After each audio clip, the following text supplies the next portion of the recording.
Here we are, episode 1 of Toogood Talks. This has been a long time in the making, 5 years in my brain, really getting started over the past year. And my first guest is someone that I'm super excited to introduce.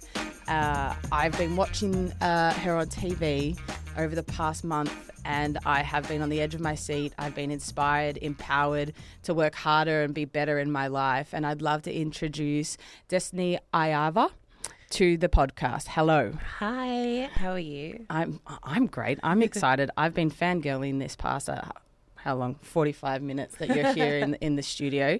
But how are you, more importantly? Yeah, I'm good. I'm just happy to be here on one of your first episodes. So yeah, I'm excited. I'm really grateful and really appreciative for you to say yes and take a chance on Toogood Talks. Let's jump straight in. The past month has been incredible. All of Australia has been watching you. Can you take us to the start of qualifiers and what your mindset was and what it means to be at an Aussie qualifying to get into the Oz Open? Yeah, so before AO even started, I had to do all my goal setting, and I pretty much just told myself if I'm not happy with my year, then I'm going to stop and I'm going to go to uni and get a degree. And I just so happened to do really well at AO. So yeah, I'm putting my degree off for now. But yeah, I don't know, I really wanted to do well here. I've never qualified for the main draw on my own without a wild card. So yeah, it was a massive goal of mine, to back it up as well since I qualified at US Open. But yeah, I really don't know how to put it into words of what this the last 2 weeks was. But yeah, I was just super grateful to perform how I did and have so much support as well. On the support, what was it like? We watched you in round 1, like a gutsy win that was, and then into round 2, the crowd was enormous in that game. I was watching from TV. I don't think I could quite get what the atmosphere was like, but even it looked like such a vibe regardless. Talk us through that game, because obviously there was a bit in it from like a support perspective from Australia, and then Danielle had like her moments as well. What was it like to actually be a part of that game, and what kind of pressure did you feel going into it? Yeah, so when I first walked out, I heard everyone screaming. I've played on that court before, Kia Arena, and it was nothing like how my previous match was. I felt like it was a full stadium just from how loud everyone was. But yeah, during the match, all I heard was everyone's cheers, and I thought she also did have some support as well. But yeah, even when I was playing on court 3 as well, it was electric. My ears were going numb. I felt like I was at a concert. It was just amazing. And yeah, the crowd gave me so much energy. I've played on Rod Laver before, and I feel like it was completely different. It was really intimate, so I think that made it even better. Mm-hmm. Yeah, I just felt everyone's support, and I just tried to use it to my advantage. But it was amazing, and I hope to, play in front of that same crowd again next year. How do you use that crowd? Because like when you've got people yelling, and like it would be hard to think even you love when people are behind you and supporting, and you get that rush of adrenaline. But like, how do you? Sometimes that can go too far, and like I don't know. Mm-hmm. I know in football, like if I'm going for a kick and then I can feel the energy, and sometimes you spray it out to the right and it misses completely. Like I can't imagine what it's like serving. So how do you use that energy and use that adrenaline in a positive way? Yeah, I've kind of try to block out the negative, like the hecklers and all that stuff. But I feel like because I've been playing for so long and I've learned to handle a big crowd like that, I feel like whenever I hear, all the positive cheers, and especially if I'm down and out in a match and I am getting pretty down on myself, I've learned to just channel everyone's positivity mm-hmm. and use it for the next point and just keep going again. But yeah, especially playing in Australia in front of your home crowd, I feel like you have so much support. You can hear your name being screamed out. Even when you do hear everyone cheering for your opponent, everyone's backing you still, and I feel like you just need to have that self-belief and trust in yourself and really block out the noise. I really admire tennis players because it's literally you out there, unless obviously you're playing doubles, which you do. But how do you manage, like, it's just you out there, and as you said, like when you do get a little bit down on yourself, you use the positivity from the crowd. Are there things that you use personally to get you through that negativity? Because I genuinely admire how you go out there and you're going to miss shots, you're going to get shots. Sometimes you can see players and their frustration, and sometimes getting it out is the best for them. What works best for you when you are getting a bit down on yourself? For me, it's just going back to my routines that I have during all my matches in between points. If it's, going back to my strings or walking back to the back fence and, I don't know, tapping it or something, and then resetting and refocusing for the next point. It's something that we all work on, and we have worked on since we were very little. But yeah, I think that's probably one of the main things that does help me. Obviously, we lose every single week if we're not winning the tournament, so I think we're all just used to losing now, which it does suck, but it's what comes with tennis. And definitely routines helps a lot. But yeah, just it's a massive mental game as well. So it really doesn't matter how well you can hit the ball, it's all how mentally strong you are. I feel like that's sport in general, isn't it? Like, the more people are opening up about their journeys and their stories in sport, how often it comes out that it's like it's between the ears, and that routines are important, that ability to ground yourself in those moments and being okay with failure, which, like, for me, I'm not a perfectionist, but like I like to get things right most of the time, and obviously you get better at handling those failures and actually not being afraid of losing or calling it a failure, because it's what makes you better in the long run. Before we dive a little bit into like your junior career and how you got into tennis, I do want to touch on your outfits in the Australian Open, because they had a story of their own and a journey of their own, and I want you to talk me through your decision making with it, why those outfits, and how it all came to be, because I loved it. So a couple months before AO even started, I was just looking on eBay, Depop, Facebook Marketplace. I just had a thought in my head. I was like, I want to find the vintage dresses that all my idols used to wear, because I'm not seeing it worn anymore. So, because I like to not look the same as everyone else on court, I would obviously not be wearing the same thing if I wore those dresses. So I just went on a hunt online, tried to find all those dresses. I pretty much just like Googled like Maria Sharapova dress and stuff like that, and I found some on eBay. I bought them. They were actually quite expensive, vintage, but like worth the purchase. They're dresses I'm going to keep forever and pass down maybe. I actually reached out to a clothing brand and asked if they would want to sponsor me. Got knocked back, which is fine. So I decided to, wear my vintage dresses that I had bought. And the night before I was just trying to find which color, which one I wanted to wear and felt most comfortable in going in for my first round of qualifying. And I settled on the pink Maria Sharapova one. And that's pretty much how it came about. But in no way was it a marketing strategy at all. I'm not really, I'm not a social media guru. So it was just, I was just lucky that people recognized the dresses that I was wearing. And I underestimated how many people actually cared about tennis fashion and those vintage dresses as well. But I was super happy that people recognized it. Yeah, I think the players you also chose and those vintage dresses, they're iconic players as well. That like, I think from the Oz Open in particular, they've all had such success here. And so I feel like Australians, I know it's an international championship, but Australians really got behind it. I thought that it was great. I know you weren't doing it for a marketing ploy, but wow, you did a good job. And I think you're actually paying homage to like those players as well, which I think is really special. And I think really sings about the person you are and like the authenticity that you're trying to bring to what you're doing, which I've been loving as well. I want to cast back and go a little bit down memory lane, Yeah. and whether it was Maria Sharapova, Serena Williams, who were the people, the players that really influenced you into getting into tennis? Yeah, so it was pretty much Serena Williams. I've loved her since I started playing tennis. She was actually on the TV when I decided I wanted to play. Both my parents were very sporty and involved in all my lessons as well.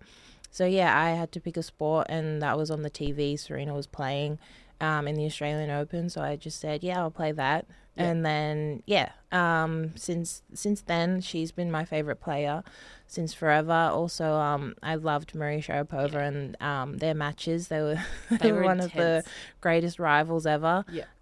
But yeah, I definitely loved both of them.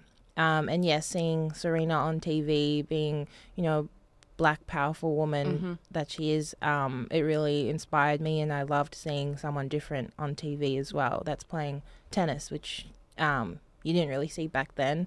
But yeah, she was definitely my idol in tennis. So your parents were pretty involved in guiding you through your tennis career and your junior career. You had a pretty successful junior career as well, might I add. I can spit the statistics out. So there was, in 2014, you had a breakout year, actually. If I you didn't remember. know that. I know. I don't. Well, remember. I can tell you all about it, Destanee. An impressive 41-7 record on the ITF junior circuit. Wow, 41-7. That's crazy. Yeah, I didn't know that. Yeah, well, there you go. And you represented Australia in the Junior Fed Cup as well.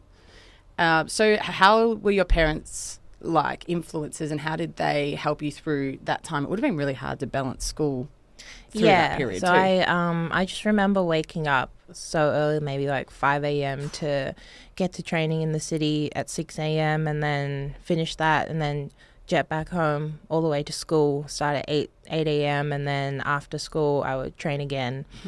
So that was my whole life throughout my younger years and up till end of my teenage years as well. But yeah, my mom played soccer, rugby, she did boxing as well, and she's actually playing footy now.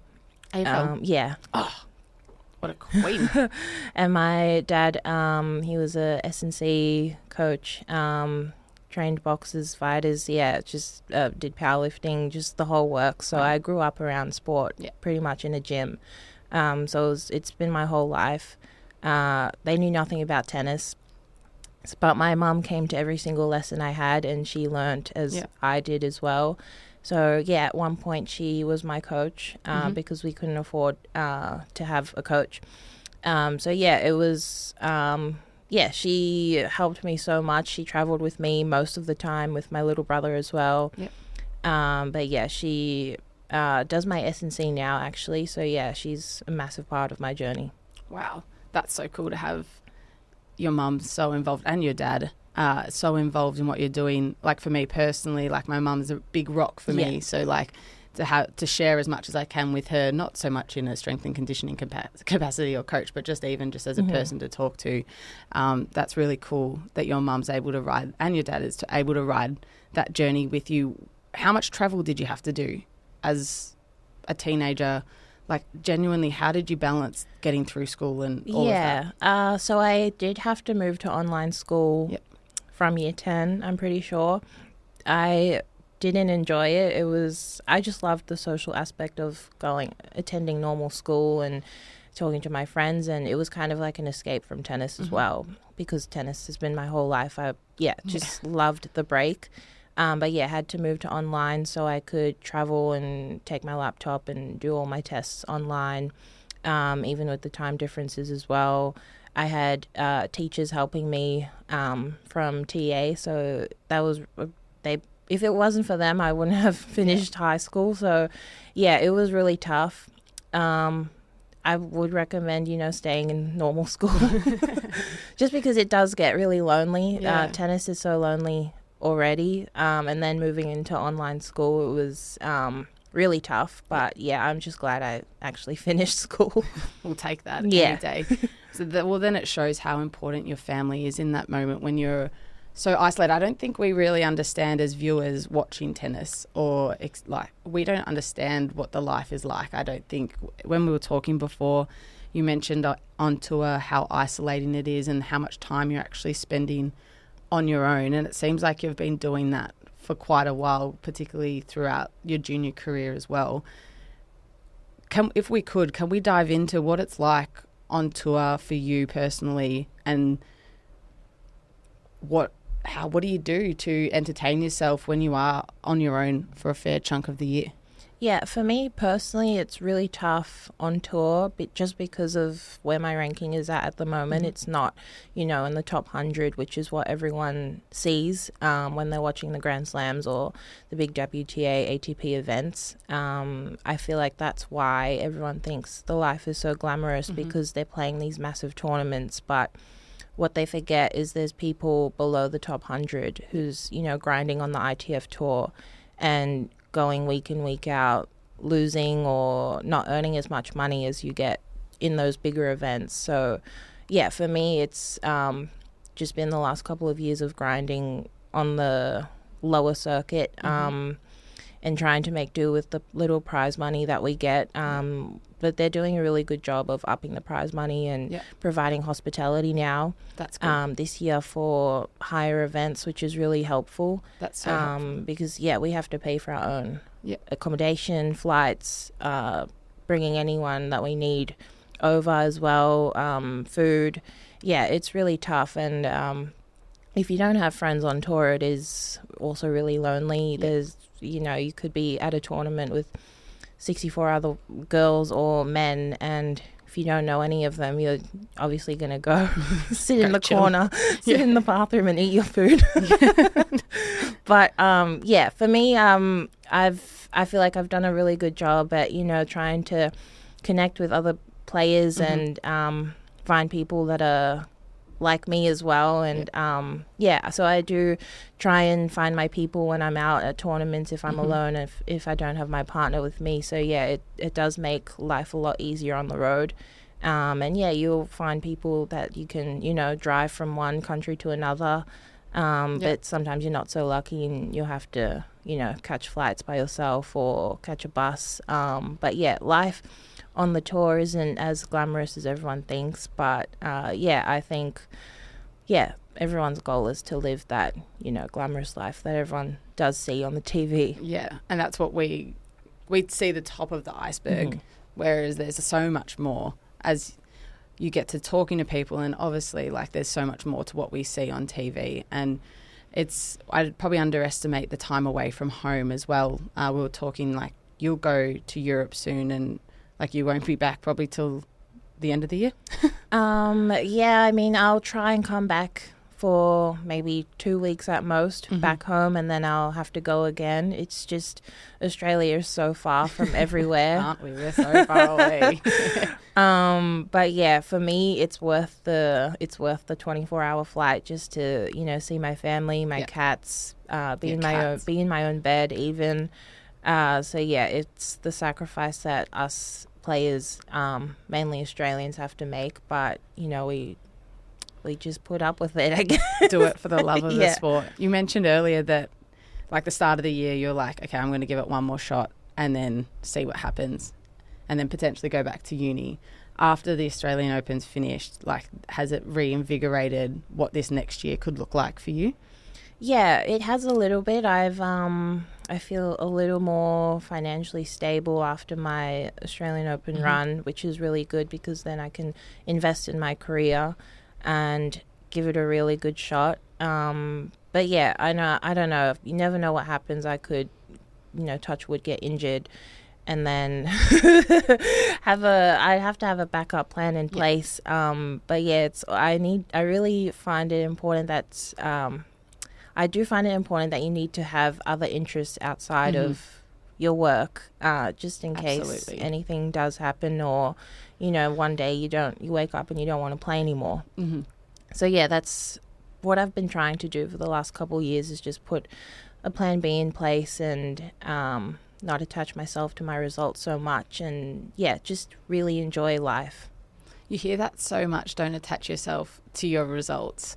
Is that something that, as you said, you've had to learn over the past couple of years and implement in your life? How have you been doing that? Because we can, sit here and say don't do it, but like how have you actually practically been like, okay, I'm not going to attach myself to these next results?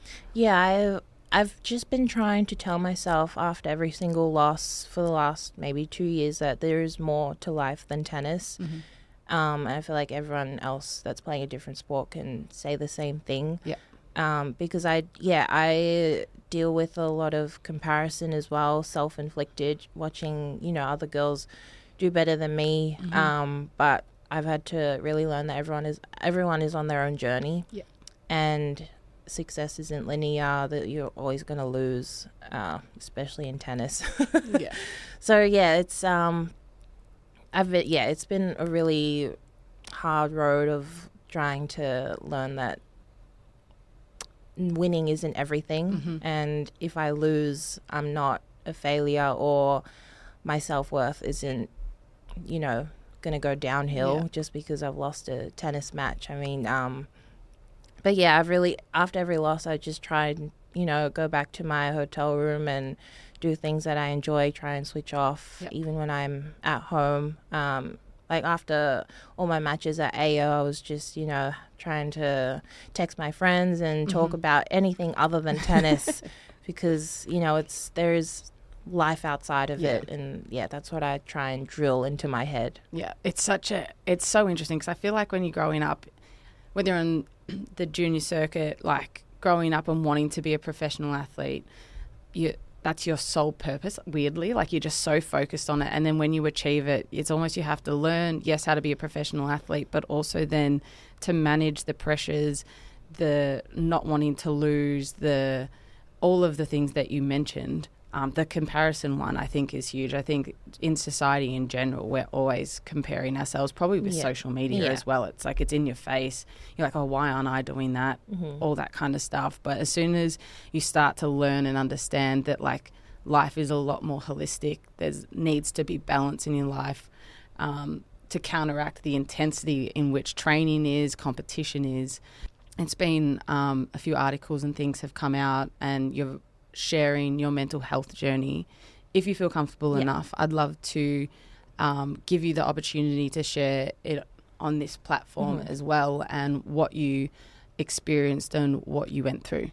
Yeah, so growing up, mental health wasn't a thing. I feel like it's kind of common in the Polynesian culture as well, where I don't know if it's our feelings weren't really talked about or acknowledged, which is, I'm not blaming my parents or anything. It's just how I feel like they've grown up, and a lot of other parents as well. But yeah, I grew up in a domestic violence household, which was really tough on me and my brother, I think. So yeah, I developed borderline personality disorder, and it wasn't until I think couple years ago, I mean maybe 3 now, I'm not too sure, but I always felt like there was something off, and I felt like my emotions were always heightened, and seeing everyone else deal with different things differently to me, I always was like, why am I so up and down all the time? So yeah, I got to a point where I was having, panic attacks before every match, and then I had to go and get help. And then I saw a psychiatrist, and they diagnosed me, which was really nice because I finally, so you're not wondering. I finally understood what was going on for almost my entire life, and it was a massive eye opener, and I feel like it's taught me so much more about myself, and I'm a very self-aware person, I think, almost too aware. Here, girl. Being far too self-aware, you just, oh gosh, the brain ticks. So that's been something that I've had to deal with and work around through tennis as well, which is really tough. I mean, losses, dealing with BPD on top of it, it can be really tough. I mean, it's really hard to not attach my self-worth to my tennis. But yeah, it was something that I had to learn, that I am not just a tennis player. I'm so many more things. But yeah, BPD is, it sucks. But I am glad that I got diagnosed and went and got help, and I'm doing so much better now. But yeah, anyone else out there with BPD, I feel for you. It's really tough. When it comes to mental health, how do we continue to, fight the stigma of it all? And I suppose what we're doing right now is one way of doing it. But what do you think is the most important way of, taking away the stigma with mental health? I feel like a lot of athletes dealing with these kinds of things, I feel like it would really be really nice for them to, if they can, be more open about it and share their stories. I think they underestimate how much it really does help other people.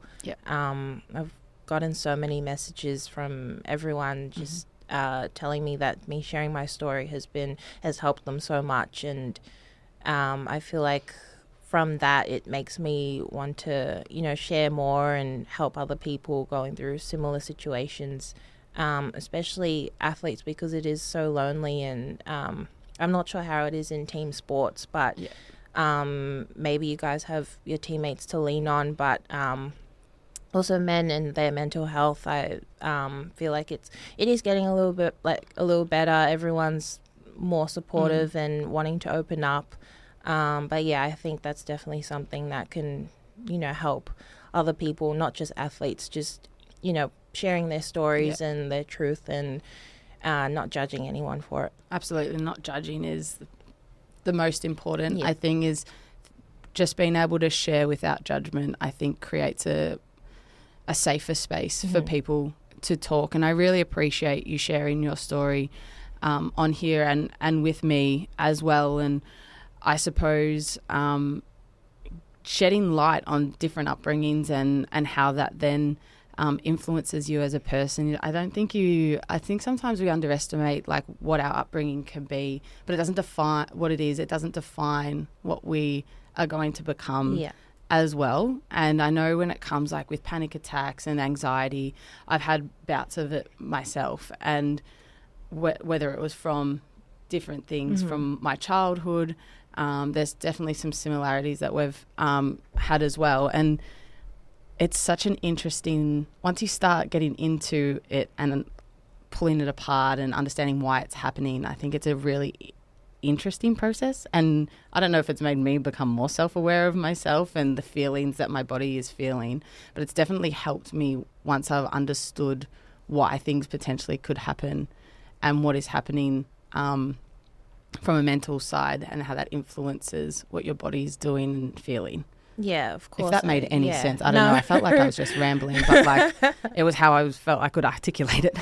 I feel like growing up as a child, you learn so many different habits from your parents that, right or wrong, you grow up and then you're dealing with different situations or in relationships as well, and you see most of the time you're acting exactly like your parents. What? And you have to, kind of be aware of it and unlearn all the bad habits that you've learned. And that also is really tough, because I feel like if you're not self-aware enough or wanting to work on yourself, it's something that you can get in such a negative cycle with and just repeat old habits. Yeah, and just get into that cycle of repeating. Yeah. Exactly right.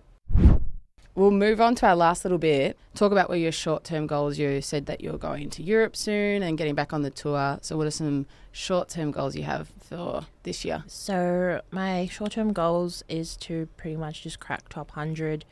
I'm sitting at around 170 at the moment. So, yeah, it's going to be tough, but I'll play all the right tournaments that I feel that I can do well in and try and be away for as long as possible. To help me. But yeah, I just really want to get inside top 100 just so I can be able to play main draw Grand Slams. But yeah, that's pretty much the only short-term goal that I have set for myself. Well, we're all behind you, and so is Australia, I'm sure. How many how many tournaments could that be that you could play this year? Around 40 and upwards. That's crazy. I think I did around that last year. But yeah, I'll take weeks off if needed and train for those weeks, or I don't know, go sightseeing or something and then reset. But yeah, it's basically a tournament each week for maybe 8 weeks straight. It could be. Wow. Just depends on how I'm feeling. Bring on 2025. Let's go do this. Yeah. Let's crack it. Let's crack the 100. That's going to be huge. I believe in you wholeheartedly. Thank you. And I'm sure, do you feel that you got a little bit more motivation after the Australian Open? Yeah, I do. I feel like I have more self-belief and more confidence in my ability, knowing that I can, compete with the best in the world. So, I'm just going to try use that experience. And, hopefully I can continue how I'm playing for the rest of the year. Yeah, cool. Off court, do you have some goals, short or long? I know you are planning a wedding at the moment. Yes. So we're planning for end of next year, November. Off court goals, I would like another cat. How many you've got? 3. So we want 4? Yes. What are their names? Boo, Cinnamon, and Draco. Yeah. If you want to lift your iPhone case right now, we can even show them to the peoples. So this one, bottom left, you have it memorized. This is Cinnamon, and then this is Boo, and then this is Draco. Okay, so we're a Harry Potter fan as well. Yes. What hat assortment do you think you are? What house? Gryffindor. Oh, 100. Yeah, you're giving Gryffindor energy. I think I'm also Gryffindor. Okay. But I love the name Hufflepuff. But I think I've got Gryffindor traits. Yeah. Yeah. Gryffindor. Yeah, if it wasn't Gryffindor, I would choose Slytherin. Okay, yeah, really polar opposites, but love that. Perfect. It's the BPD. Oh, that's brilliant. You love reading? Yes. I did see on your story you're reading something at the moment. Yes, I'm reading the Lightlark series at the moment. Is that like popping off at the moment, that series? Yeah, I think it's going to be made into a TV show. Oh, perfect. A lot of them are like going to be made into TV shows or movies. So, yeah, I'm a big romantasy book girly. I love that. I dabble in a lot of self-help, motivating books. Mm-hmm. But I told myself at the end of last year, I'm like, no, start reading some fiction so you're not always trying to improve yourself. Actually just escape for a second. So we should probably swap books then. I can give you whenever you want a book. I can give you some good books. I'm reading it was a TikTok one. It's got a red cover, Thrones, Roses of Thrones. Oh, A Court of... It's ACOTAR, yeah. I know what you're talking about. I should really get the name of it before I started A Court of Roses and Thorns, something like that, yeah. Yeah, I'm on chapter 7 of that right now. Interesting. Okay. I will power through because everyone's talking about it and I've got a heap of teammates reading it as well. Yeah, I heard everyone loves that book. Yeah. Yes, it's a big one at the moment. There's 7, isn't there? Oh, gosh, that's going to take me maybe 5 years. I'm a slow reader. And they're not small books. No, they're thick. And small writing. Yeah. I really love books that are thin and big text. Yeah, and short chapters. They're long chapters, actually. Okay, and never mind. I have to reread as well. So I read a page and I'm like, wait, that was just jumbled in my brain. And one thing I want to finish up on talking about is you are Australian Samoan and Pacifica community is very important to yourself. Can we talk a little bit? I want to talk about how much of a role model you are, not just for women and young women, but Pacifica women. Can you talk to that a little bit and how important that is for you? It actually only hit me just recently, I think after AO, of how much of an impact I was able to make playing tennis. Obviously the Pacifica community don't have anyone to, look up to in tennis. And I'm just really happy to be a kind of a role model for them. And just to receive messages of, little girls wanting to start their first tennis lesson after my matches was really amazing and so heartwarming. I'm just so thankful that everyone was watching, and even some people who didn't even watch tennis as well before, and they came out to watch my match. It was just amazing, and I'm really happy that those little girls can see someone else that looks like them, something that I never had. It's just amazing, and I hope it can inspire other girls to follow their dreams, and hopefully it's tennis, and hopefully do better than I am one day. It's surreal, honestly. I didn't even think that I would get that much support, but I've just been so grateful for everyone. What you've been doing has been absolutely inspiring and empowering, and I'm sure a woman in the near future will get to the Australian Grand Slam and be like, Destanee was my idol growing up, and she opened a door to tennis that I never thought was possible. So you should be really proud of your whole career to date.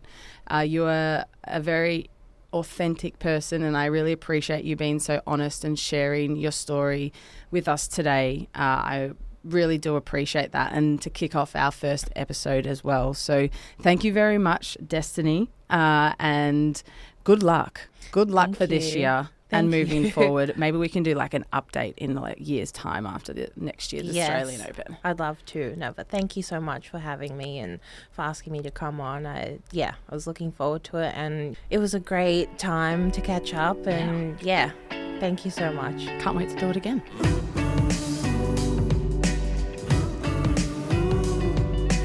And that was episode 1 of Toogood Talks podcast. See you next time.